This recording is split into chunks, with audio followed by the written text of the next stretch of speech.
இந்த அளவுக்கு வேலை வாய்ப்பு உயரும்னு நினைக்கிறீங்க? ஏதாவது மதிப்பீடு இருக்கா உங்களுக்கு இப்போ இருக்கிற? நீங்க எல்லாருக்குமே கொடுக்க முடியும். அதுல தம்பி, இப்ப நீங்க அண்ணனுடைய அடிப்படை ஒரு நாட்டின் ஆகப்பெரிய வளம் அறிவு வளம் தான். ஒரு நாட்டின் எதிர்காலமே அந்த நாட்டின் வகுப்பறையில் தான் தீர்மானிக்கப்படுதுன்னு சொல்றான். அப்ப அந்த நாட்டின் வகுப்பறையில தீர்மானிக்கப்படுதுன்னா அறிவு கருவறை. உங்களுக்கு புரியுதுன்னு நினைக்கிறேன். ஒரு சமூகத்தை அறிவு சமூகம் படைக்கிறது மிகப்பெரிய பணி. அந்த அறிவு வளரும் போது தான் அந்த நாடு ஒழுக்கம் நிறைந்த, பண்பாடு மிகுந்த, நாகரிகம் மிகுந்த சமூகமாக வாழும். அப்போ அந்த அறிவை கொடுக்குற கல்வியை நம்ம தரமாக, சமமாக, சரியாக கொடுக்கணும். நான் கொடுத்துட்டேன்னா கல்விக்கான செலவு உங்களுக்கு இல்லைன்னா உங்களுக்கு பெரிய பொருள் தேவை இல்லை. நானே உலகத்தரத்துக்கு நான் உனக்கு சரியாக கொடுத்துறேன். ஏன்னா என் குடிகளை அறிவு சமூகமாக மாற்றுவது என்னுடைய பொறுப்பும் கடமையும். அப்போ நான் என்ன சட்டம் கொண்டு வரேன்? பெற்றுக் கொடுங்கள் பிள்ளைகளை, கற்றுக் கொடுக்குறோம் நாங்கள். பிள்ளைகள் உங்கள் வீட்டின் செல்வங்கள் அல்ல, நாட்டின் செல்வங்கள்னு போட்டுறோம்.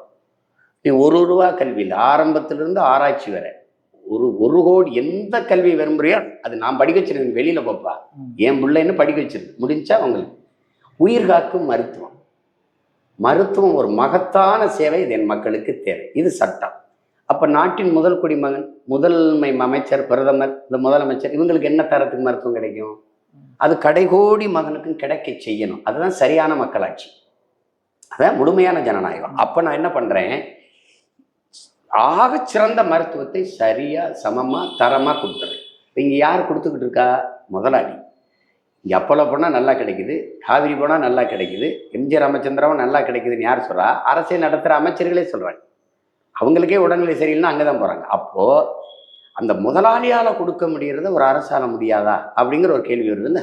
ஒரு முதலாளியால கொடுக்க முடிகிற கல்வியின் தரத்தை ஒரு இத்தனை கோடி மக்களால் நிறுவப்பட்ட ஒரு அரச கட்டமைப்பால முடியாதா அப்படி ஒரு கேள்வி வருதுல்ல. முடியும். அப்ப நீ இரு. நான் அவனை தாண்டி அவனோட போட்டிட்டு ஆக சிறந்த கல்வியும் மருத்துவத்தையும் கொடுத்துட்டேன்னா என் மக்களுக்கு பெரிய பொருளாதார தேவை குறைஞ்சிடும். அதுக்கப்புறம் அவனுக்கு நீர். இப்ப நீங்க 2000 கொடுக்குறீங்க ஒரு குடும்ப தலைவிக்குன்னா ஒரு மாசத்துக்கு எத்தனை குடுவை தண்ணீர் அப்படி தண்ணீர் குடுவை வாங்குவாங்கன்னு நினைக்கிறீங்க? குறைஞ்சது 30 வாங்குவாங்கல்ல. ஒரு நாளைக்கு 1, நான் சொல்றது 2 வாங்குவாங்க. அப்படின்னா ஒரு குடுவை 30, 50 ரூபா, 30 ரூபா, 40 ரூபாய்னா அதுலேயே 5000 ரூபாய்க்கு கூடியாருது. 3000, 4000 ரூபா அந்த காசே போயிடும். இப்போ நீ கொடுக்குற 2000 தண்ணி காசுக்கே சரியாகுது. நான் என்ன சொல்றேன்? தூய குடிநீரை நான் தந்துடுறேன்றேன்.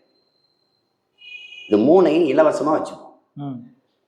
புரியுதா உங்களுக்கு? இது 3 விற்பனை பண்டமா இருக்கிற நாடு இல்லை.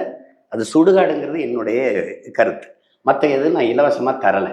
இது 3ஐயும் உனக்கு கொடுத்துட்டேன். இப்ப நானே வேளாண்மை செஞ்சுட்டேன்.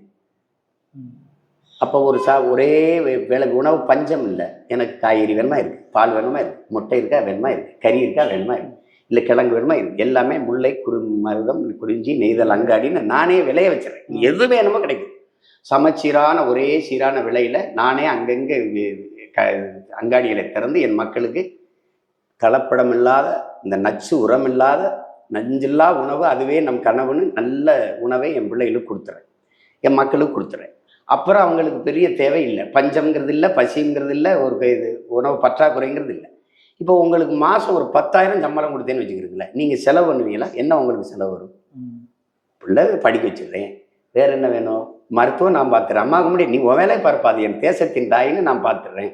வேற நீர் நானே உனக்கு தூய குடிநீர் தந்துடுறேன். வேற என்ன வேணும்? நான் காய்கறி, பால், முட்டை, உனக்கு என்ன வேணுமோ, கறி வேணுமா, மீன் வேணுமா, எல்லாம் நானே வச்சிருக்கேன். அப்புறம் வேற என்ன வேணும்? அப்போ ஊதிய தேவை, சம்பள தேவையை குறைச்சிடுறேன், வாழ்விடத்துல வேலையை கொடுத்துடுறேன். நீ மருத்துவம் படிக்கணுமா படிக்க வச்சிடறேன், பொறியாளர் படிக்கணுமா படிக்க வச்சிடறேன். அதுதான் நீங்க. நான் என்ன செய்றேன்? எனக்கு ஒரு கனவு. நீ காரை என் நாட்டில் தயாரித்து ஏற்றுமதி செஞ்சுட்டு சோறை இறக்குமதி செய்கிற, நான் சோறை ஏற்றுமதி செஞ்சுட்டு காரை இறக்குமதி செஞ்சுக்கிறேன்.